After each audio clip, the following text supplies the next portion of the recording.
아,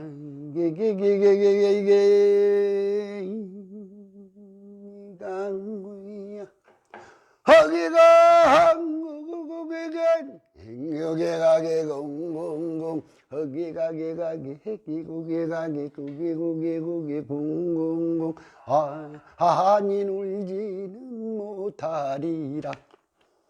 공산정 공복루의 횃불을 밝혀라. 명승지 공주를 둘러나 보이자. 산태극 수태극 계룡산은 부처님을 졸개하고 금강수의 맑으신 물은 발정자를 늘어놓아 신선 불러다 술잔을 나누며 허리 없이 놀라고 한다. 대화산 마곡사 계룡산의 내절은 만국 평화의 기원이요. 우금치에 높으신 함성은 공주 번님들의 기계로다. 오늘날 이 좋은 땅에서 님과 나이가 만났으니 님도 좋고 나졸리를 정담으로 만나누라 한다. 곰나루의 백사장이 빛나는 여기는 공주 땅이 해분명군난 어리헐시고 좋아요 정말 좋구려. 요렇게 좋다가는 똥 싸겠다. 노래말 재밌죠? 이게 공주 창부 타령이에요. 공주를 노래한 노래죠. 여기 이 노래는 제가 원래 체록했던 데다가 한 소절 노랫말만 더했어요. 원래 하던 노래에는 그 묵음치 얘기는 없었어요. 근데 제가 그걸 넣어서 이렇게 지금 부르고 있습니다. 우리 민요에서, 향토 민요에서 의외로 많은 것이 자기 고장 자랑하는 노래들이에요. 그 이야기로 이걸째의 민속이야기 8번째, 9번째인가? 8번째 이야기를 시작하겠습니다. 제가 그랬어요. 심우성 선생님이 저한테 소리를 하지 말라고 굉장히 말씀을 하셨는데도 소리를 계속 해야겠다고 생각한 몇 가지 이유가 있는데, 물론 많은 소리를 언제나 많이 부른다는 지난 시간에 설명한 거 말고 남은 것이 두 가지가 있습니다. 하나는 뭐냐면 지금 같은 노래들이에요. 조금 전에 한 것이 창부타령제의 공주 자랑이에요. 근데 이게 기가 막히게도요, 충청도가 있어요. 논산은 은진미륵을, 한산은 모시를, 온양은 온천을, 이렇게 해서 충청남도를 노래하는 충청남도 창부타령이 따로 있고요. 또 하나가 뭐냐면 이게 공주만 있는 현상이 아니라 부여를 가면 자기네 고장에 부여 팔경을 노래하는 창부타령이 8수가 있습니다. 그런데 이것만 있는 것이 아니고요. 이건 다양하게 소리가 있는데 그 중에 많은 쪽의 소리가 하나가 뭐냐면 의외로 단가입니다. 단가 중에서 전라도의 각 지명을 갖고 한평천지 늙은 몸이 하는 한평천지 호남가가 있고요. 충청도의 각 지명을 갖고 노래하는 호서가가 따로 있고요. 민족을 생각해 갖고요, 해방가라는 창부타령이 있거든요. 이건 뭐냐면 우리나라 해방된 것을 기뻐해서 부르는 노래예요. 그러니까 너희 고장을 자랑하고 살아라, 응? 세상은 이렇게 넓어 하는 쪽에 있어서 노래들이 있어서 그 고장을 사랑하는 것을 흥으로 풀어낼 줄 알았던 민족이 한국인들이라고요. 공주 아닌 곳에서 사시는 분들, 자기 고장에 노인들의 노래 속에서 아리랑도 좋고요. 흔히 아리랑에도 들어있는데 자기 고장을 자랑하는 노랫말들을 한번 찾아볼 필요가 있습니다. 애향심, 너희 고장 사랑하고 살아야 할 때 학교에서 가르치듯이 어렵게 하는 게 아니고 그저 노래로 한다고요. 충청남도 창부타령을 제가 부를 때 그런 생각을 해요.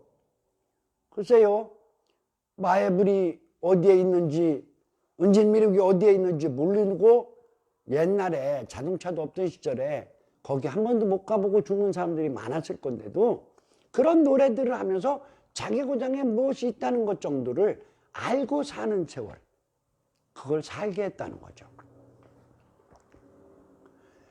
노랫말에서 저를 홀린 것들도 참 많은데요. 사랑에 대해서 문학성이 아주 높은 것들도 많고요. 여인네를 칭찬하는 소리도 그렇고요. 그것도 각종의 노래에 다 들어있어요. 하나만 소개해 볼게요. 옛날에는 남녀 칠세 부동석이라고 해갖고 여자들이 남자하고 한 자리 있는 것도 굉장히 경계하고 살 만큼 조심하고 살았어요. 그건 좋은 풍습이에요.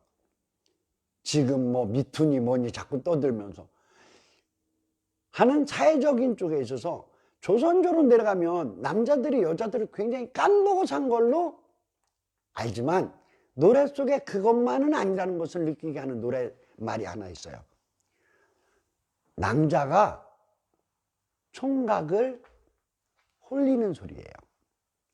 노래로 하면 노랫말이 잘 전달이 안 될 테니까 내가 어떤 여인을 만나기 위해서 천길 같은 담장을 넘다가 나뭇가지에 걸려서 도포자락이 찢어졌어요.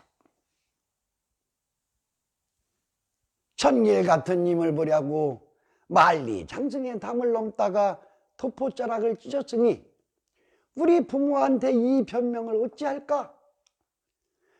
뜰 안에서 그걸 쳐다보고 있던 처자가 문고리를 잡고 서서 말을 합니다. 여보 대장부 남자 되어서 그만한 변명을 어찌 못해?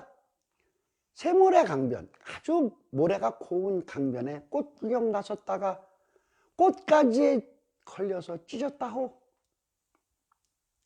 그리하여도 아니나 되면 부모가 속아주지 않으면 그게 두려우면 나의 방으로 들어오시오. 그러면 청실, 홍실, 흰 바날로다가 표다시 않게 꾸며드리겠소. 이게 창부타령의 노랫말이에요.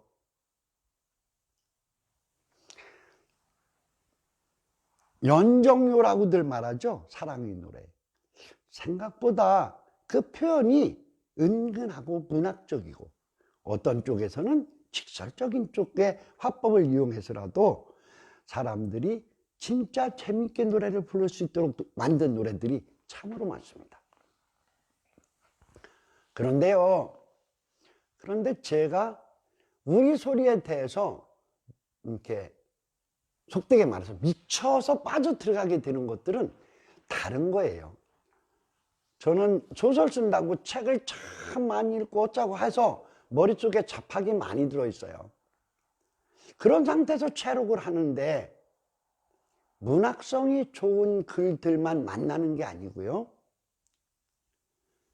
문학과 명문장이 모두 노래 속에서 나오더라는 거예요. 처음에는 좀 당황스러웠죠. 그냥 우리 알죠. 흥부가 그리고 춘향전, 적벽가, 심청가, 수군가, 판소리가 원래 문학이죠. 그게 판소리로 됐어요. 그거는 그냥 뭐 문화적인 쪽에 있어서 그럴 수 있겠다. 그런데요, 우리가 학교에서 배우는 쪽에 있어서 고등학교에 가면 고문에서 가사문학 많이 이렇게 공부를 하시더라고요. 책을 보니까. 근데 그 가사문학은 두 가지로 쓰입니다. 하나는 뭐예요? 단가로 많이 불리죠. 가사 문학은 문학이 참 뛰어나. 우리 언어는 굉장히 뛰어난 문학인데 그것이 그냥 문학으로 있어서 글하는 사람들이나 읽고 마는 것이 아니라 노래 속으로 들어와서 사람들이 노래로 부르고 있더라는 거죠. 시조요. 우리나라 양반들이, 양반 문화는 진짜 중세 이전에 17세기 이전으로 내려간다고 하면 굉장히 칭찬해야 되는 문화입니다. 그 중에서 가장 중요한 몇 가지를 꽂으라면 이런 거예요. 제가 생각하는 걸로. 가난한 양반이 있다는 것. 백작, 유럽, 중국의 제후, 이런 사람들이 가난하다? 아니요. 권력을 주어서 그 사람들은 부자로 살았어요. 근데 우리나라 옛날 얘기 속에 잘 나오는 얘기죠. 뭐라고 그래요? 옛날에 이 똥구멍이 찢어지게 가난한 양반이 살았는데 글 읽는 것만 좋아해가지고 비가 와서 피망석이 다 떠내려가도 글만 읽었어. 이런 이야기들. 이 이야기가 없는 고장은 없을 겁니다. 가난한 양반이 있었어요. 또 하나요. 생활공간에서 양반들의 생활공간이 서민들하고 크게 멀리 거리를 두지 않았어요. 한 마을에 살았어요. 이게 재미난 걸 만들어 옵니다. 선비들이요, 글 읽다가 무료해서 청산하고 시조를 해요. 근데 거기서 마당 쓰는 노비가 또는 머슴이, 동네 사람이 그 소리를 계속 듣습니다. 그러니까 처음에는 무슨 말인지 못 듣는데 나중에 가면 노랫말이 귀에 들어오는 거예요.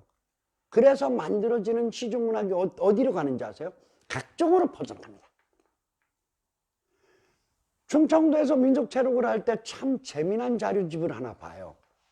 그걸 제가 사왔어야 하는데 그냥 복사도 안 해놨는데, 뭐냐면 이 시조집이 한글로 된 게 나오는데, 원문으로 된 게 나오는데, 어른들 말로 한글로 된 게 나오는데 그 쪽자가, 책자가 굉장히 소박해요. 좀 남루해요. 선비들이 볼 수 있는 책이 아니에요. 근데 그 책이 어째서 그 집에 있었느냐고 물어봤더니 뭐냐면 우리 할머니가 이걸 놓고 노래를 했다고 하더라고요. 시조가요, 어떻게 해요? 노랫가락에 제일 많이 씁니다. 태산이 높다고 하되 하늘 아래 메이로다. 오르고 또 오르면은 못 오르리는, 딱 맞는 거예요. 시조가 모두 그렇게 됐어요.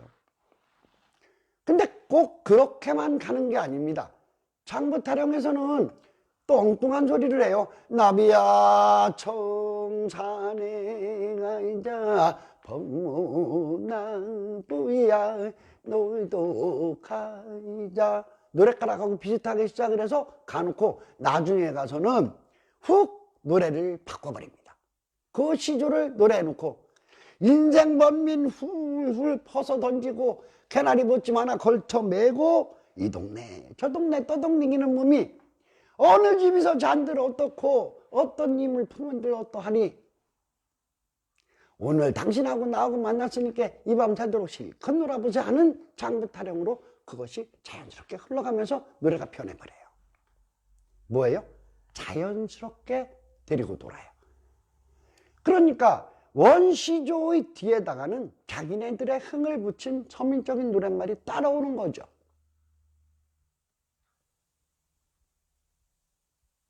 아주 좋아요. 그런데요, 노래를 이렇게 체록을 할 때 참 재미난 것들을 만납니다. 해심곡이요, 서산다석 대사께서 쓰신, 지금으로 말하면 불교수필입니다. 이 소리는요 참으로 많이 변합니다. 노랫말이 좋으니까 거기서 한 부분을 떼요. 그렇죠. 병든 날과 잠든 날과 이것저것 다 하지 않으면 단 40도 못 산 인생, 상여 소리에서 나오고요. 그리고 또 뭐 백발가에서도 나오고요. 해신곡은 참으로 많이 씁니다. 그런데 해신곡이 또 어떻게 되느냐면 이것은 충청도 안진굿을 하는 법사들이 부르는 해신곡이 다르고요. 경기민요제에서 하는 해신곡이 다르고요. 일반 그 대감굿이나 이렇게 선거리로 하는 분들이 노래하는 해신곡이 다 다릅니다. 노래말도 달라지고요. 조금씩 달라지는데 기본적인 구격은 그대로 가지고 가요. 어떤 동네를 갔어요. 뭐 이야기를 합시다. 공주시 유급 부계리라는 동네를 들어갔어요. 그 차록을 갔는데 할아버지가 노래를 해요. 노랫가락인데 백도산석은 마도진이요 두만강 파는 음마무라 남아이시 미평국이면 후세수층의 대장불이요. 그래놓고 뒤에다가 한 수절이 남으니까 겨우 한다는 말이 뭐라고 하냐면 아마도 이걸 지은 이는 남이 장군인가 하노라. 저는 그분이 한문 공부를 좀 제법 하신 분인 줄 알았어요. 근데 이분이요, 거기까지는 그냥 뭐 아무 소리 않고 제가 체록을 했는데 다음 노래가 기가 막힌 노래를 하더라고요.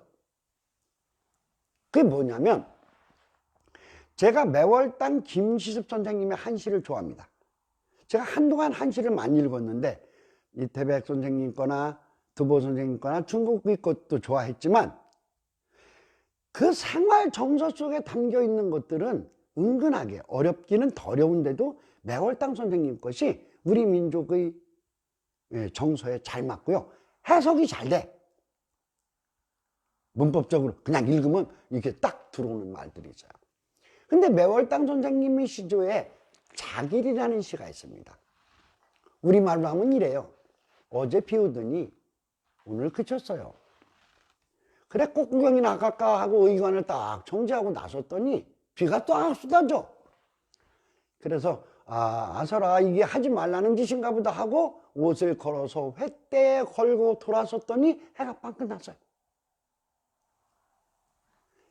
매월당 선생님의 그 뒷말이 참 멋있습니다. 아서라 하늘의 변덕이 저 모양인데 사람의 허물을 뭘 그렇게 탓해. 이게 자길이라는 시입니다. 내용이 하도 좋아서 저는 그걸 그냥 이렇게 한시로도 외웠고 또 이렇게 우리말로도 머릿속에 넣고 살았는데 그 할아버지가 그걸 노래로 하는 거예요. 어제는 비가 오더니 오늘 문득 깨었구려 꽃구경 가자 하고 딱 맞잖아요. 노래를 다 들었어요. 뭐 기록이요? 그건 머릿속에 있으니까 어느 부분만 틀리면 되는지 않을까 금세 했어요. 그래서 제가 할아버지한테 이렇게 물어요. 어르신 소당 공부 꽤나 했네 배? 그 할아버지 뭐라고 했는지 아세요? 뭔 소리야. 나 놓고 격자도 몰라. 제 머릿속에 하얀해졌어요. 여러분 자길이라는 시는 옛날 선비라도 매월당 선생님의 시집을 따로 읽을 정도 되려면 서원 아니면 못 읽어요. 그거 서원에도 흔히 있는 책도 아니고요. 근데 그 노래가요, 그 시가 글을 모르는 노인의 입에서 나왔다고요. 그래서 제가 여쭤봤죠. 아니 근데 그럼 그 노래 누가 한테 배웠는데? 그러니까 우리 아버지가 그렇게 하대.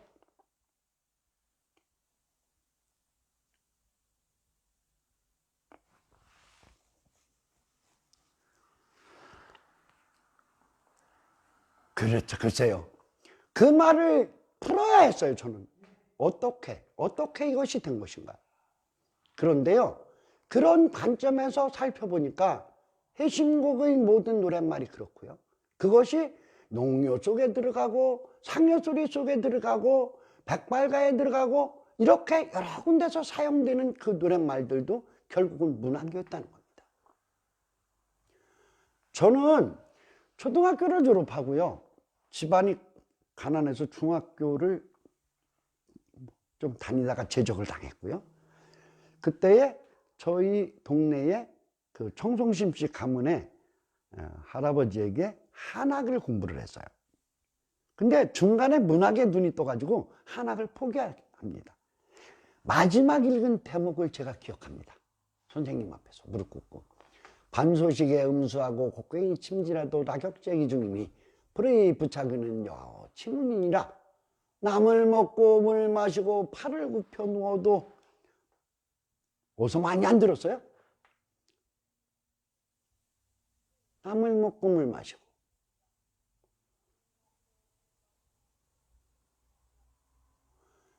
그러고 나서 우리 소리에서 체록된 문장을 놓고 쭉 보다 보니까 이게 문학적인 쪽에서뿐이 아니고 그 시대가 갖고 있는 가장 고급스러운 정신문화를요 전부 받아들여 담고 있는 그릇이 향토민이더라고요.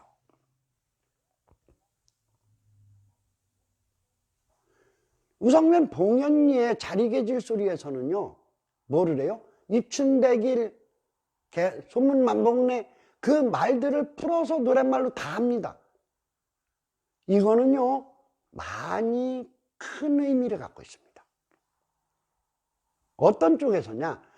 17세기 이전으로 내려가서요. 그 옛날로 내려갈수록 문자와 정보가 지금처럼 공유되지 않던 세상에서 귀족의 문화와 평민의 문화, 서민의 문화와 괴리 현상이 굉장히 중요한 겁니다. 큰 거예요. 나쁜 것으로. 왜 그러냐면 사실상의 통치를 하는 사람들이라는 것이 자기네들이 알고 있는 고급 정신 문화를 가지고 좋은 쪽으로든 아니면 권력을 나쁘게 사용하든 사용하는 도구가 되는 거거든요. 서양의 문화에서요 오페라를 들으려면 신분이 상승되지 않으면 못 듣는 거잖아요. 영어라고 하는 글자가 가지고 있었던 가장 큰 가치는 그것이 배우기 쉬워서 평민들에게 쉽게 사상을 전달할 수 있었던 거예요. 근데 동양에서는요 한자라는 것이 사실은 웬만큼 공부해서는 물리가 나지 않아요. 글만 쭉 보고 해석도 안 될 뿐 아니라 내가 글을 짓는 것 그 자체는 굉장히 어려운 일입니다. 그러면 한자 문화로 있었던 것이 노래 속으로 들어가지 않았다면 고급스러운 문화는 항상 위에만 있고 저급스러운 문화는 항상 아래만 있어서 통치자가 피통치자를 다루기 쉬워지는 겁니다. 고급스러운 문화가 바닥으로 내려가는 창고로서는 가장 큰 통로가 뭐냐? 그게 노래였다고요.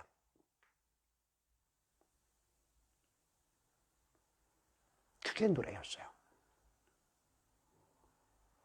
그래서 저는 이것을 이 노래가 갖고 있는 가치에 대한 것이 소중해지기 시작한 겁니다.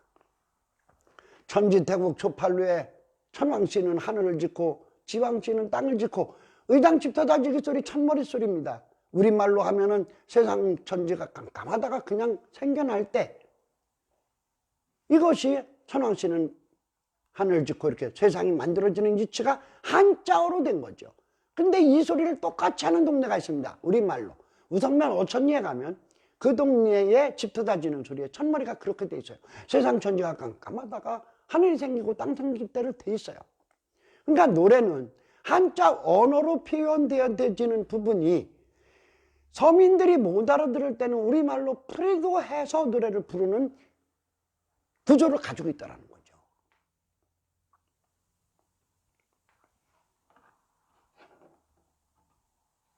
제가 소설 쓰던 사람이니까 시간이 다 됐는데 간단하게 아까 매월당 선생님 이야기로 오늘 시간 이야기를 마칠게요. 뭐냐면 옛날에요 소설적인 구성입니다. 어떤 동네 총각이 가난하고 힘이 센 총각이 돈 많은 사람한테 억울한 일을 당했어요. 집에 들어와서 생각하니까 안 되겠어. 그럼 때려치기 하고서 낫을 들고서 뛰기 시작했어요. 죽인다고. 그런데 뛰어가다가 숨이 차서 터벅터벅 분노로 걸어가고 있는데 저 멀리서 노래가 들립니다. 뭐라고요? 어제 비 오더니 오늘 그쳤고, 꽃구경 가려고 했더니 비가 쏟아지고, 그리고 하서라 말아라 하고서니 옷 벗어놓고 걸어 돌았으니까 해가 빵 끝났네. 아서라 하늘에 변덕이 저 모양인데 사람 실수한 걸 뭘 그렇게 따져? 하는 소리가 들렸다고 해보는 가정을 세운다면 그 총각의 손에 들려있던 낫자루 분노의 힘은 빠졌을 겁니다. 이게 지금 공무원들이 문화로 가장 즐겨 쓰는 정서함양입니다.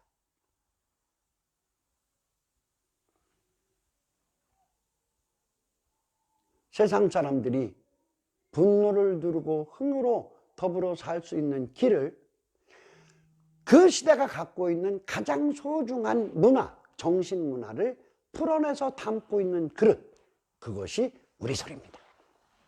그래서 저는 신무성 선생님이 저한테 소리 하지 말라고 그렇게 혼내키는데도 소리를 했습니다. 오늘 얘기는 여기서 끝납니다. 끝내야 텐데요. 글쎄요. 소리에 대해서 이렇게 하고 한 소리 한 소리를 이야기하다 보면 앞으로 이거 갖고 100시간 떠들어도 저 남을 거예요. 근데 다음 주 목요일 11시에는 조금은 충격적인 이야기가 될 수 있는 농악에 대한 이야기를 시작하겠습니다. 이걸째 민속 이야기 8째 마당을 이렇게 접습니다. 감사합니다.